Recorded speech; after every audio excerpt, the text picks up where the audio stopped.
Hey everyone, it's good to be back with our devotionals. We try to get them out every Monday, Wednesday, and Friday. Last week we took a week off. There's a lot of stuff going on, but this week we're back. And for the next 2 weeks, we're focusing on one subject divided into 6 different devotionals. And that is, we're going to take our look through what we call the 6 C's. That's C, like actually probably better this way, right? 6 C's.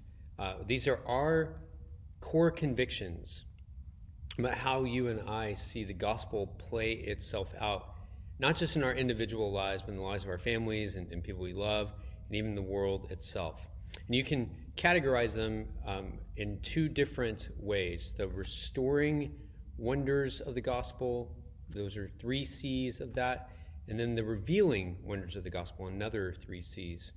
And so this week we're going to take a look at the restoring wonders of the gospel, how God has moved to restore us back to himself, how he uses us to bring restoration into the world, and next week about the revealing wonders of the gospel. If you want more info on this, go to www.redemptionpearland.com and look under our core convictions, and you can see an overview of all of these things. And because I'm going to be looking at a few Bible passages, I'm just going to give you the references that you can look up because there's a ton of them in each day, and I don't want to bog this down too much or make these things too long for you. So today we're taking a look at one of the C's under the restoring work of the gospel, the restoring work of Christ, and that's care for the broken.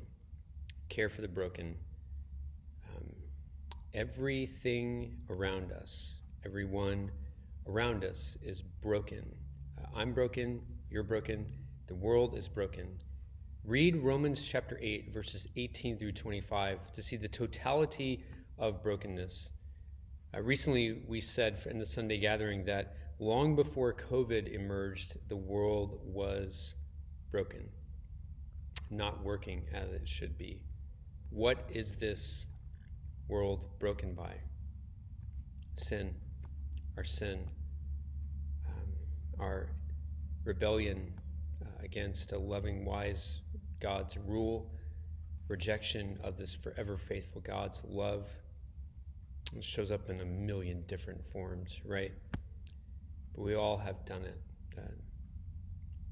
2 things that are true about everyone you will come into contact today. Socially distanced contact, right?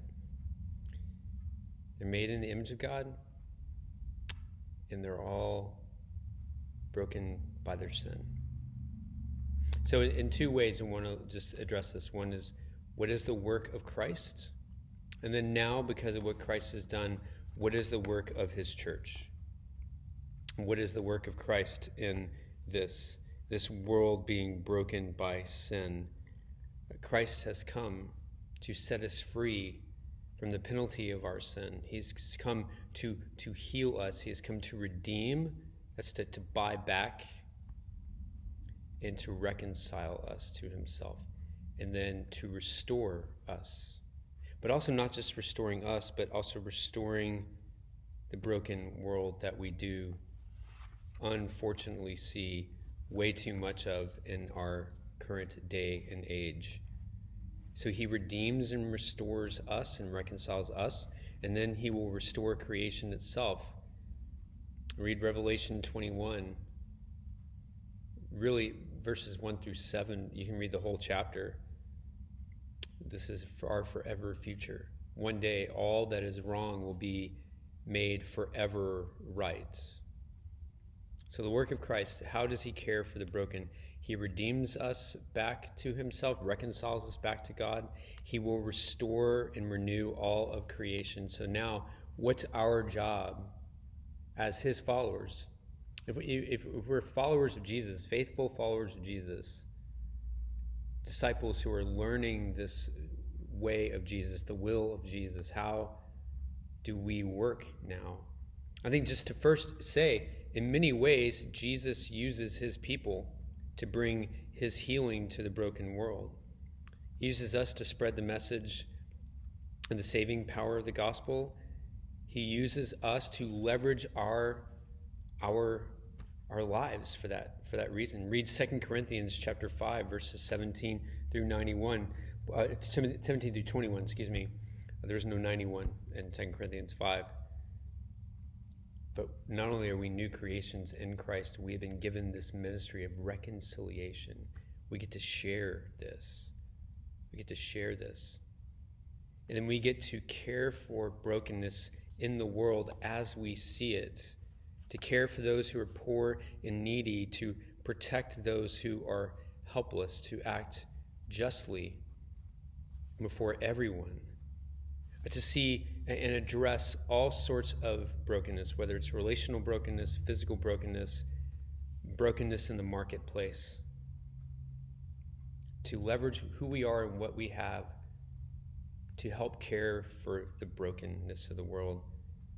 It's our job to steward that. Genesis chapter 1, verse 26 through 31, we were made in the image of God to reflect his rule by the way we steward this world. In James chapter 1, verse 27, caring for those who have been broken, whether it's widows or orphans or those who are less fortunate than we would be. So church, think about this today. You and I are broken by the sin of ourselves, but also by others. And Christ has lovingly, tenderly cared for us. And we get to experience that as we then go out, empowered by his Spirit, caring for other broken people in this broken place, watching him redeem and renew and restore, caring for the broken, starting with us and going out to wherever we would find them. We'll see you Wednesday, church. Love you guys.